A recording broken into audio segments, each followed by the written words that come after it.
Presiden Joko Widodo resmi mengumumkan lokasi ibu kota baru Indonesia. Dalam konferensi pers yang digelar di Istana Negara Jakarta Senin siang, Presiden Joko Widodo menyampaikan lokasi ibu kota baru yang paling ideal. Terletak di sebagian Kabupaten Penajam Pasir Utara dan sebagian di Kabupaten Kutai Kartanegara, Provinsi Kalimantan Timur.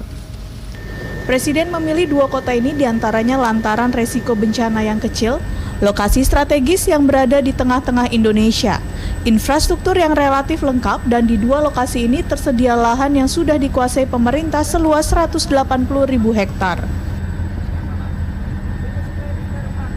Pemerintah telah melakukan kajian-kajian mendalam dan kita intensifkan studinya dalam 3 tahun terakhir ini. Hasil kajian-kajian tersebut menyimpulkan bahwa lokasi ibu kota baru yang paling ideal adalah di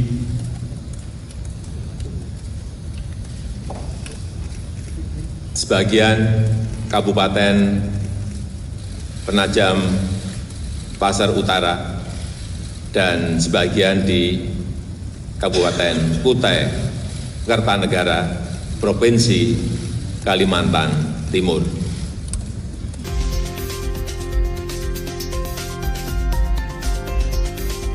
Sementara itu, Kepala Bappenas Bambang Brojonegoro menyebut setelah penunjukan lokasi ini, pemerintah akan mulai merancang Undang-Undang Ibu Kota Baru. Pada tahun 2020 akhir, pemerintah akan memulai konstruksi. Dan pada tahun 2024, pemindahan akan dilakukan secara bertahap.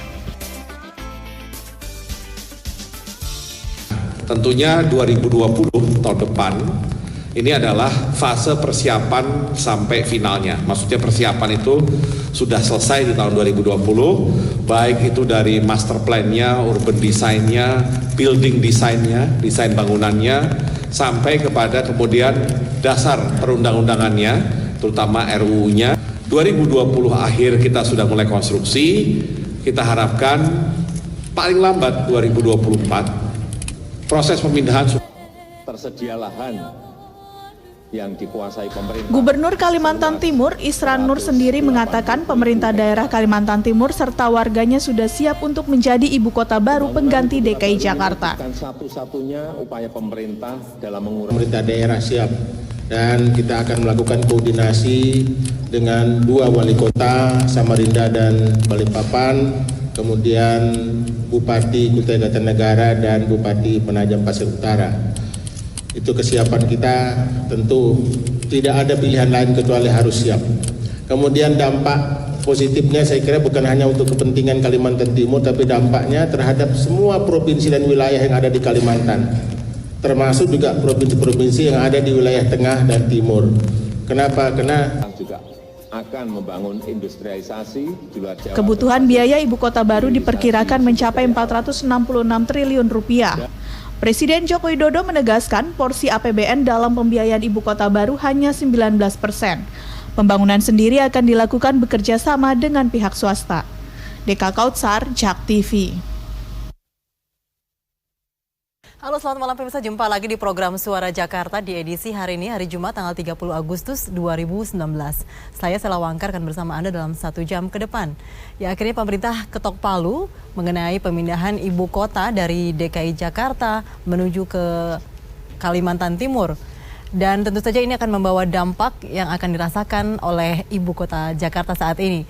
Kami akan membahasnya mengenai topik ini bersama dengan narasumber kami yang telah hadir di studio. Yang pertama dengan Pak Said Didu, beliau adalah analis kebijakan publik. Selamat malam Pak Said. Malam. Ya, terima kasih bersama kami. Dan juga dengan Pak Firdaus Ali, beliau adalah staf khusus Kementerian PUPR. Selamat malam Pak Firdaus. Selamat malam Sela. Ya, terima kasih bersama kami. Baik, saya ke Pak Said dulu. Pak Said ini mengenai ketok palu pemerintah ini, tampaknya juga langsung disambut oleh berbagai pihak. Bahkan tentu saja kita lihat beberapa hari ini Twitter Pak Said tampaknya keras sekali, terutama menanggapi apa yang terjadi di media massa begitu.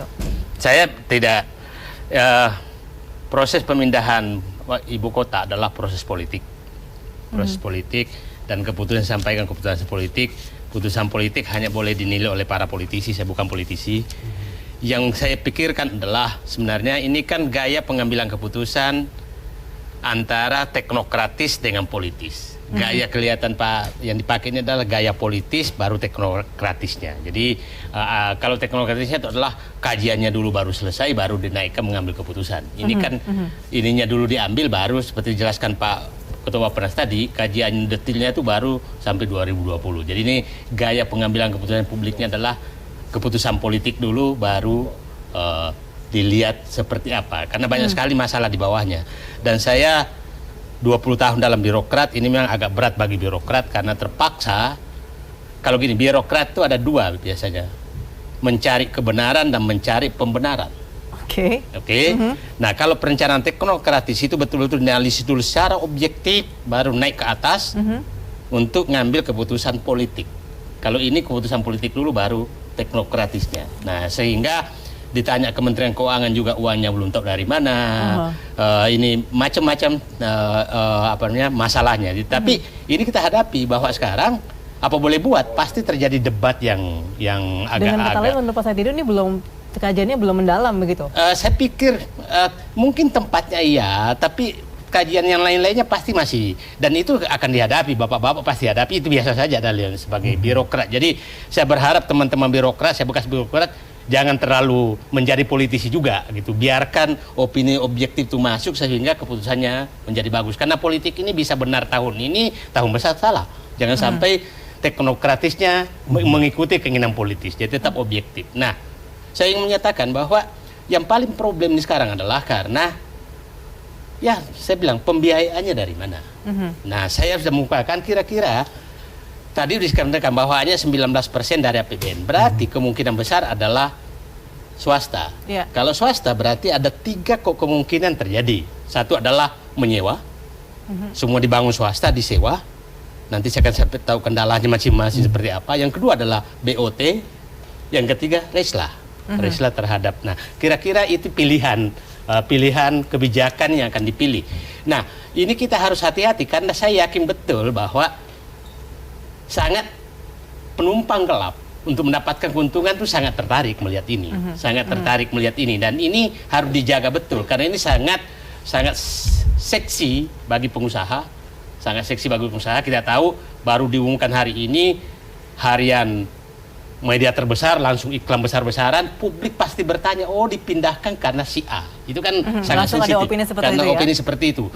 Kita masih ingat kasus Meikarta, semua media, mudah-mudahan Jak TV nggak kena juga, dibom dengan iklan, dan saya saat itu paling keras bahwa ini pasti proyek bohong-bohongan, bisa diikuti di Twitter saya, dan semua melawan saya, semua pejabat datang ke sana, semua media tidak ada yang berani bersuara karena dibom dengan iklan. Nah, saya ingatkan media jangan sampai pemindahan wali kota ini, ibu kota ini, kasus Meikarta juga terjadi, kasus Meikarta tuh dibom sehingga media tidak mau bersuara lagi ya, Jak TV mudah-mudahan enggak lah. Oke, baik, kita ke Pak Firdaus. Firdaus tadi menanggapi apa yang disampaikan oleh Pak Said ini bahwa teknokratnya belum mendalam, belum begitu mendalam. Tampak tadi dari Kementerian Keuangan belum mengetahui dari mana anggarannya. Apakah memang dialami seperti itu yang menurut Pak Firdaus? Oke, terima kasih Sela. Apa yang dikatakan Pak Said itu adalah kritikan yang bagus ya, tapi kemudian kadang-kadang begini Sela. Kita melihat sesuatu dari luar pasti berbeda dari orang di dalam sendiri kemudian menyikapi apa yang dia kerjakan. Dan fakta yang kita hadapi dimanapun juga. Sehingga kemudian kita bisa melihat dengan cara berbeda dan kita menilai dengan cara berbeda. Tetapi sekali lagi saya katakan, siapapun kemudian yang memberikan kritikan, itu adalah untuk kebaikan, untuk penyempurnaan jika ada hal-hal yang kemudian kurang diadres dengan baik. Ya. Kembali ke rencana pemindahan ibu kota. Kita ini kan bukan hal yang baru. Ya, kalau kita kembali ke tahun 57, tepatnya 17 Juni ketika Bung Karno ada di Palangkaraya bersama dengan Duta Besar Amerika, Duta Besar Soviet, dan juga kemudian Sri Sunan Pakubuwono. Dan waktu itu Bung Karno kan mencanangkan bakal cikal ibu kota Palangkaraya. Lalu kemudian proses itu kan ya sempat hangat, lalu kemudian kita menghadapi persiapan Asian Games. Ya, lalu kemudian bergulir terus, kemudian akhirnya memang tidak sempat dituntaskan. Ya, walaupun kemudian keluar Undang-Undang Nomor 10 Tahun 64. Ya, tapi kemudian tidak terrealisasi. Pak Harto pun kemudian melihat ya tantangan yang dihadapi Jakarta dan sekitarnya dan juga Pulau Jawa. Lalu kemudian direncanakan waktu itu pindah ke namanya ke Jonggol, tapi kemudian tidak terrealisasi. Kembali zamannya Pak SBY tahun 2012 kan sempat mewacana kembali. Keluar Sumatera Selatan, kemudian Sulawesi Selatan, kemudian Palangkaraya diantaranya juga termasuk ke Karawang. Nah, ketika Pak Jokowi jadi Gubernur DKI Jakarta sebelum jadi Presiden, karena waktu itu saya ikut membantu beliau, kita sudah memikirkan, membicarakan apa sih tantangan yang dihadapi oleh ibu kota. Hal yang mendasar apa? Daya dukung, daya tampung ibu kota itu sudah lama terlewati. Ya, lalu kemudian ya dibahaslah bahwa kita harus memikirkan, merealisasikan bagaimana kemudian memindahkan ibu kota untuk apa? Untuk jangka panjang, bukan untuk 50 tahun, tapi lebih beyond 100 tahun ke depan. Ya, lalu kemudian hal yang tidak kalah penting apalah? Membenahi ibu kota sebelum kita tuntas memindahkan ibu kota itu adalah cara-cara kerja orang yang cerdas, bukan cara orang kemudian pecundang hanya meninggalkan namanya Bengkalai, ada sebuah tempat tadi. Nah, lalu kemudian proses ini sebetulnya sudah dilaksanakan, ya. Wacana di ruang publik sudah ada, kajian-kajian yang dilakukan oleh teman-teman di perguruan tinggi juga sudah bergulir. Termasuk kemudian beberapa tesis dari luar juga sudah kemudian mencoba menggulirkan wacana tadi.